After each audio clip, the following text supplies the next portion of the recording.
Over the past 4 decades, every continent has felt the effects of war, persecution, discrimination and intolerance that force innocent people to flee their homes and become refugees. Providing protection and assistance and seeking permanent solutions to the problems of refugees has been UNHCR's goal since its creation.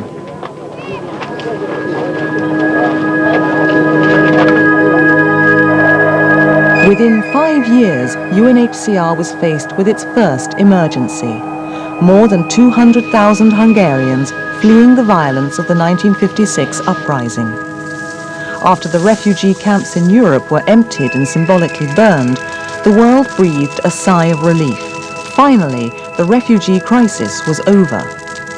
But the respite was short.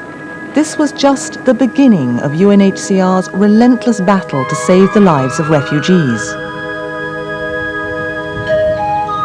In the 1960s, UNHCR was called upon to aid refugees in Africa. Since then, it's helped millions of Africans who've been forced into exile, fleeing war and other man-made disasters. The decade of the 70s saw no end to the persecution of innocent people. 10 million Bengali refugees in India. Thousands fleeing violence in Chile.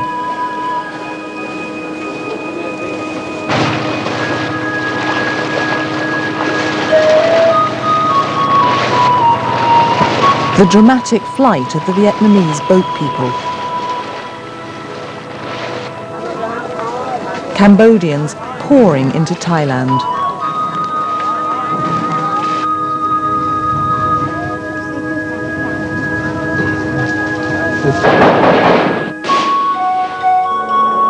War broke out in Central America.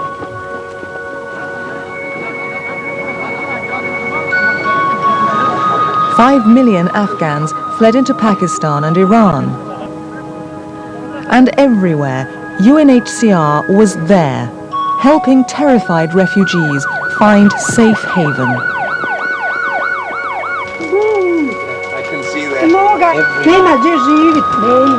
Its work on behalf of refugees has earned UNHCR 2 Nobel Peace Prizes.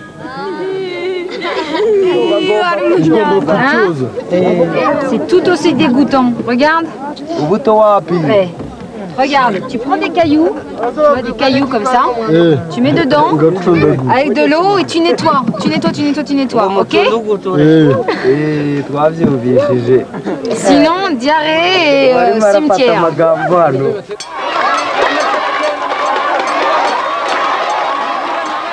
In 1989, the fall of the Berlin Wall awakened expectations of a new world order, filled with peace and prosperity.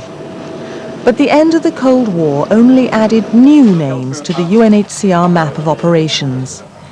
Yugoslavia, Georgia, Armenia, Azerbaijan, Chechnya, Tajikistan. The list seems endless.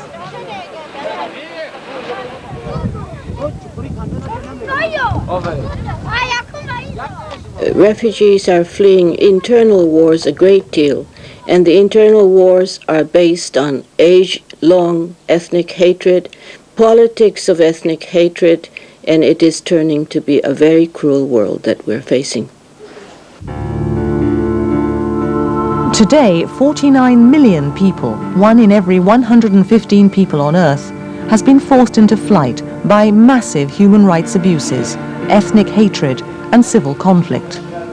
UNHCR is already protecting and sheltering 23 million, most of whom have crossed international borders.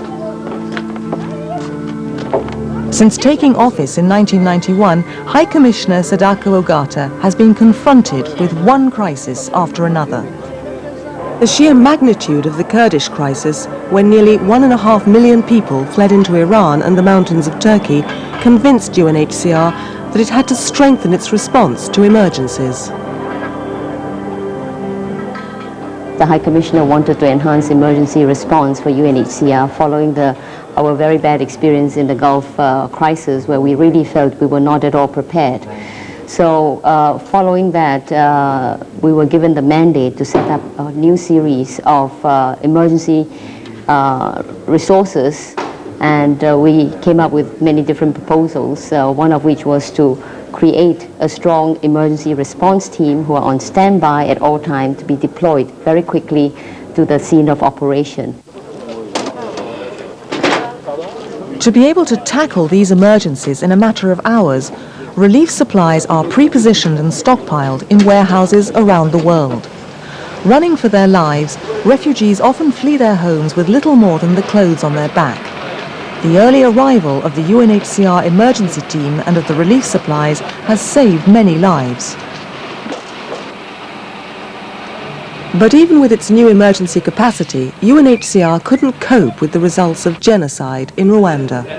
Despite stockpiles of thousands of tons of relief supplies and emergency teams standing by at traditional crossing points, an exodus of biblical proportions completely overwhelmed humanitarian aid agencies on the scene.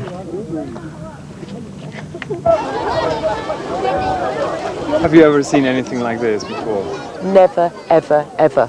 And I think that the coincidence of arriving at the border at that time means that it's very rare for UNHCR to actually be standing there as the people arrive, because you never know where and how people are actually going to arrive, even if you can predict the emergency is going to happen.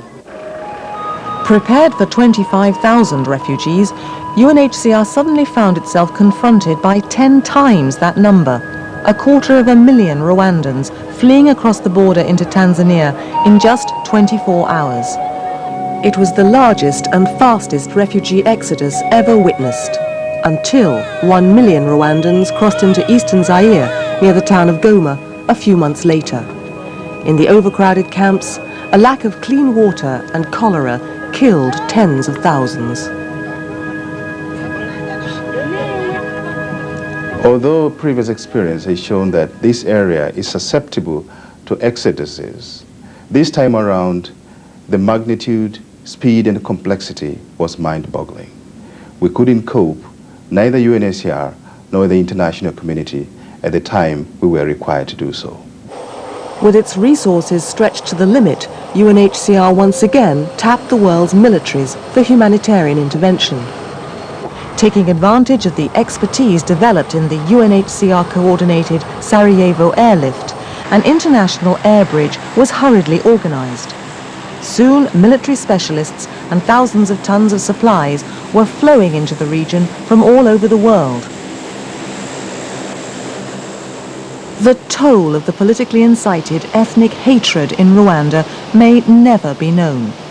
But in less than 5 months, almost 2/3 of the population were either refugees, displaced, or dead.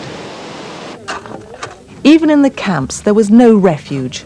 Hutu thugs murdered and intimidated the Rwandan refugees who wanted to go home and tried to steal the food of those who remained. UNHCR turned to Zairian troops for help after UN appeals for an international police force fell on deaf ears. Protecting refugees is UNHCR's main task, and the best way to do that is to prevent the abuses that caused their flight in the first place. UNHCR, in its mandate to protect refugees, should stick to its humanitarian commitment. However, in carrying out our mandate, we do need very close cooperation with governments. We do have to have political understanding, because refugees are products of political and military conflict. The world leaders talk about global village, but they usually act on the basis of their own backyard. At the same time, the world is moving into a much more global interaction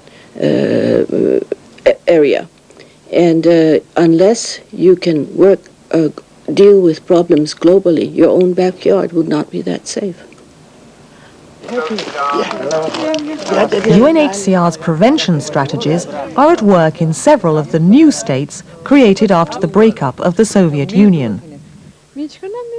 In all these areas, we are present with some relief assistance, which is needed. People are in need of support, of material support, but also for protection. And we have an important monitoring role to play in those republics, which we are very much engaged in. But responding to the needs with what some have called a humanitarian band-aid is not enough. There's got to be political will to find real solutions. And it is possible. The political negotiations that led to peace in Cambodia, El Salvador and Mozambique allowed millions of refugees to return home. Leaving a refugee camp and going home is a festive occasion for most refugees. It means a chance to start a new life. But returning to find the ruins of what was once a home is a devastating blow to many. This was the first house that we brought people back to where their home had been destroyed. And they looked at what's over my shoulder there. That's the remains of their house. I waited then for the mother to come along, and the mother came along and she looked at it and she was absolutely stunned. She just could not cry.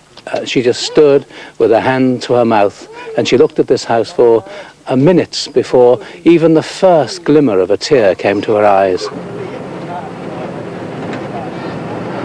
Bringing refugees home doesn't guarantee that a repatriation will be a success. Without sincerity by the warring parties and international support, some repatriations are doomed to failure. People can be forced to flee a second or third time, as happened in Afghanistan and Angola. The return must also be part of a strategy of national reconciliation and economic and social development.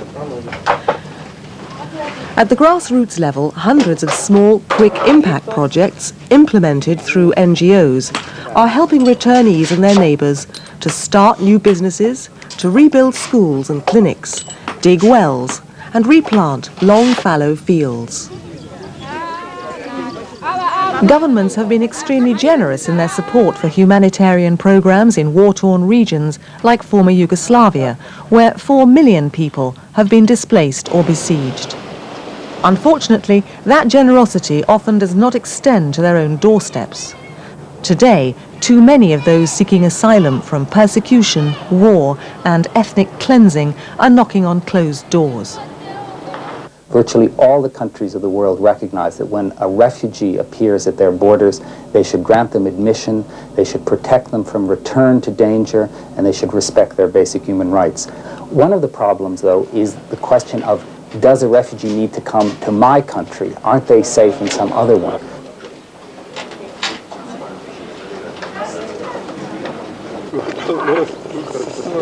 So, to face the challenges of the post-Cold War world, UNHCR has developed a strategy that combines its traditional activities of offering protection and assistance to refugees with a more innovative approach to the prevention and solutions of the problems that make people flee.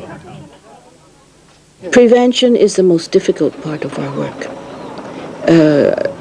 The only effective prevention that I can think of right now is to be present in areas of potential disturbance. And therefore, international presence, and in the case of UNHCR, our own officers, even in a small scale, to be in conflict potential areas is one step I think we can move further, and we will have to do that. At the same time, we are not in a position to really prevent political disturbances from happening. We will need a lot more partners if we are going to do this more effectively. What we can do and what we have done is to strengthen our preparedness capacity, that we can move in the moment there is refugee outflow. And that in itself can alleviate a lot of suffering and can lead more directly to solution.